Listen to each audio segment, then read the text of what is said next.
Césaire Pénaou, maître de conférences agrégé des facultés de droit. Bonjour, professeur. Comment allez-vous? Alors aujourd'hui, on s'intéresse donc à la vie et vous nous dites que c'est un préalable à la prise d'une décision. La vie, c'est quoi? Oui. On disait tantôt la fois dernière qu'un avis consiste à prendre le point de vue d'un organisme déterminé pour pouvoir prendre une décision administrative. C'est ce qu'on peut entendre par avis et il en existe plusieurs formes. L'avis peut être facultatif, il peut être obligatoire, il peut être conforme. On dit d'un avis qu'il est facultatif lorsqu'aucun test juridique ne fait l'obligation, ne prescrit l'avis à l'adresse d'une autorité administrative. L'avis est obligatoire et quand une autorité administrative est tenue de le prendre avant d'émettre une décision déterminée. Mais quand il prend l'avis, ou bien elle prend l'avis, elle n'est plus tenue de la respecter. Elle peut prendre un avis, mettre l'avis de côté et édicter sa décision, tout comme elle peut tenir compte de l'avis. C'est également le cas de l'avis facultatif. L'autorité administrative n'est pas obligée, n'est pas tenue de prendre en considération le point de vue qui lui aurait été donné. Il y a en dernière position l'avis conforme. On dit d'un avis qu'il est conforme lorsqu'une autorité administrative est tenue de prendre l'avis et elle est également tenue de prendre en considération l'avis qui lui aurait été donné. C'est ça l'avis conforme. L'avis conforme. Vous êtes obligé de prendre l'avis et d'en tenir compte. Ah ouais, ça c'est fort. Mais en quel moment est-ce que tout ceci, ça intervient? À quel moment? Oui, l'avis intervient à l'étape de projet. D'accord. Vous avez eu un projet de décision, c'est pendant ce temps que vous prenez l'avis. Si c'est avant la prise de votre projet de décision, il s'agit dans ce cas d'une autorisation. Voilà, donc c'est Ah ouais. Oui. C'est donc la différence déjà entre un avis et puis une autorisation. Voilà. Ah ouais. C'est important de savoir tout ceci, hein. Mais on entend parler aussi de délégation de pouvoir. En quoi est-ce que tout ceci, ça consiste? La délégation de pouvoir. On a dit que l'autorité administrative est un agent public doté d'un pouvoir de décision. Mais il arrive des fois qu'une seule autorité ne peut exercer toutes les attributions dont elle est dotée. À partir de cet instant, on fait recours à ce qu'on appelle une délégation de compétences. Et la délégation de compétences peut être une délégation de pouvoir ou une délégation de scienture. Quand il s'agit d'une délégation de scienture, vous agissez en réalité au nom et pour le compte de l'autorité administrative. C'est sa responsabilité qui est engagée en cas de queslia. Mais quand il s'agit d'une délégation de pouvoir, c'est le délégant. Le délégant permet au délégataire d'exercer le pouvoir et d'en répondre. À partir de cet instant, c'est la responsabilité du délégataire qui est engagée en cas d'une délégation de pouvoir. Alors non, cette partie-là, il faut mieux l'expliquer parce que il y a beaucoup de choses qui se passent à ce niveau et puis on se dit, bon, j'avais juste une délégation de pouvoir, j'écris et puis bon, je m'en lave les mains, alors que c'est faux si je vous comprends bien. Ah oui, absolument. Quand il s'agit d'une délégation de pouvoir, c'est votre responsabilité qui est engagée. Ce n'est qu'en cas de délégation de signature que la responsabilité du délégant est engagée. Vous êtes une autorité, vous avez beaucoup de tâches à accomplir, vous invitez l'un de vos collaborateurs sur qui vous comptez à devoir exercer certaines de ces tâches avec vous. Il exerce et vous l'assumez. Mais quand il s'agit d'une délégation de pouvoir, vous exercez et vous l'assumez. Voilà. C'est-à-dire celui à qui on délègue le pouvoir, l'assume, remplit la tâche et assume en fait. Absolument. D'accord. Mais vous avez parlé aussi de signature. Souvent, au bas de certains papiers, on parle de l'ordre qui est donné pour ordre. C'est la même chose? Oui, pour ordre. Oui. Et il s'agit pratiquement de la même chose. L'autorité n'est pas présente.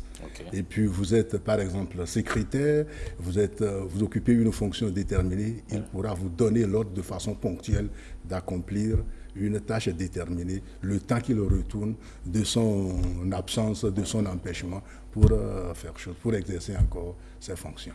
Oui. Allez, parlons d'autres choses maintenant. Hein. Il y a que la plupart du temps, on nous parle d'arrêtés, on parle de décrets, on parle de décisions, de circulaires, de lignes directrices, de notes de service. Aidez-moi juste à lever l'écheveau. Il s'agit là des différentes formes que peut prendre une décision administrative. Et nous abordons la forme de façon en réalité organique, c'est-à-dire l'organe qui est appelé à prendre une décision donnée. Quand on parle de décret, on voit d'emblée la présidente de la République dans un État comme le nôtre. Après la présidence de la République, c'est en Conseil des ministres qu'un décret peut être pris. Ça, c'est le décret en Conseil des ministres. Et quand un décret est pris en Conseil des ministres, c'est que pour parler un peu de préséance, ce décret doit être privilégié par rapport à un décret qui est pris par le président seul. Pour nommer les ministres, le décret est pris par le président de la République. Mais pour certaines compétences, nommer par exemple d'autres hauts fonctionnaires, la décision intervient en Conseil des ministres. C'est pour dire que le décret peut être un acte réglementaire, il peut être un acte individuel. C'est un acte individuel quand le décret concerne une personne déterminée. Ça peut être également un acte collectif. Dans ce cas, c'est plusieurs individus qui sont concernés. Mais c'est toujours la nature de l'acte individuel qui doit être dominante.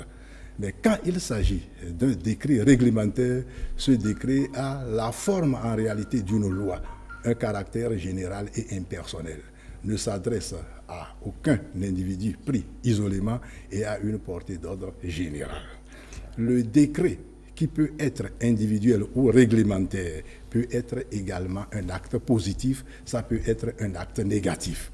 On dira d'un acte qu'il est positif quand il confère de droits. Mais l'acte est négatif dans la mesure où l'acte édicte une obligation à votre charge. Décret, c'est le président de la République. Arrêté. En parlant d'arrêté, on peut également avoir des arrêtés au niveau de la présidente de la République lorsque ce dernier est appelé à organiser la présidence. Il prend également des arrêtés. En dehors du président, il y a les ministres qui prennent des arrêtés individuellement, ou ça peut être un arrêté interministériel. En dehors des ministres, les préfets prennent également des arrêtés. Arrêté préfectoral, arrêté communal. Et mon recteur prend également d'arrêté, arrêté rectoral. Bon, en dehors de ça, nous avons parlé également, les arrêtés peuvent être tout ce que nous venons de dire relativement aux décrets individuels positifs ou négatifs. Il y a les notes de service. Une note de service peut être prise par toutes ces autorités-là, mais les autorités qui ne prennent pas des arrêtés ou des décrets sont celles-là qui dictent très souvent des notes de service pour s'adresser à tous leurs services ou à une partie de leurs administrés. Mais quand il s'agit d'une circulaire, en réalité, la circulaire a une portée interprétative.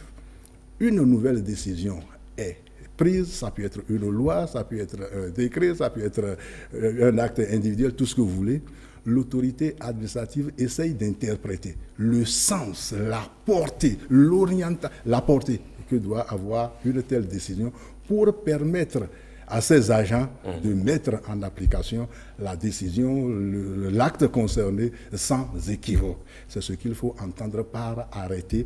Par circulaire, on parlera d'une circulaire interprétative. Mais on a constaté depuis 1954, avec un arrêt du Conseil d'État français, Institut Notre-Dame de Crèche-Cœur, qu'un décret qui veuille simplement interprété peut devenir un décret qui prend, une circulaire plutôt, qui prend une décision en bonne et due forme. C'est à partir de cet instant qu'on a évolué d'une circulaire interprétative pour parler d'une circulaire réglementaire. Et avec le temps, ça c'est en 1954, à partir de 2002, avec une autre décision du Conseil d'État français, arrêt de Vinière, on a constaté que le décret de plus en plus prend, la circulaire de plus en plus prend d'ampleur et peut devenir carrément une circulaire impérative. Et là, ça devient une décision que le juge administratif essaye de traquer dès qu'on l'a lu défaire pour voir les griefs qu'on peut soulever contre une telle circulaire qui est en réalité une décision qu'il faudrait quand même corriger pour l'état de droit. Ouais. Une décision qu'il faut corriger. Et ça va être peut-être la dernière question de ce matin. Comment est-ce qu'une décision peut-elle prendre fin? La fin d'un acte administratif, d'une décision. Une décision administrative peut prendre fin de plusieurs manières. Il y a ce qu'on appelle l'abrogation. L'abrogation signifie que la décision est anéantie, pas de façon rétroactive, mais pour l'avenir. Ça signifie que les effets de la décision cessent. Il peut s'agir d'un retrait. Quand c'est un retrait, la décision est anéantie de façon rétroactive. Ces effets par le passé et ces effets pour l'avenir doivent être supprimés. Vous êtes nommé par exemple à une fonction. C'est irrégulier cette nomination-là. La nomination a été annulée. C'est supposé que vous n'avez jamais exercer les fonctions en question. Il y a une annulation rétroactive. Quand on parle d'abrogation, de retrait, il y a aussi la modification. C'est qu'on touche à quelques dispositions du texte concerné et toutes ces notions sont utilisées quand il s'agit de l'autorité administrative qui a pris la décision elle-même. Si c'était son supérieur hiérarchique, on parlera plutôt d'une annulation pour désigner le retrait, on parlera d'une réformation pour dire qu'il s'agit d'une modification, ou bien que le supérieur hiérarchique rapporte la décision que son subordonné aurait prise, et là il s'agira il s'agit d'une abrogation. Voilà un peu comment ça se passe. La décision peut devenir caduque. On a précisé un temps déterminé pour dire qu'à partir de cet instant, ça doit prendre fin. Le délai expire, ça devient caduque. La décision peut être désuète, il faut s'en méfier. Cette décision, c'est qu'on ne l'applique plus, mais c'est un peu comme un serpent qui est là, tranquille. Le jour où l'occasion va se présenter, la décision vous sera appliquée. À partir de cet instant, il faut se méfier un peu de la désuétude. Voilà un peu ce que nous pourrions dire de ces... C'est vrai qu'autour de la décision, il y a encore beaucoup de questions qu'on voudrait bien vous poser, mais on espère que lundi prochain, on va pouvoir aborder tout ceci. Vous avez parlé déjà de l'annulation, du retrait, de l'abrogation, de la caducité, de la désuétude également de la décision. Quand est-ce que la décision fait grief?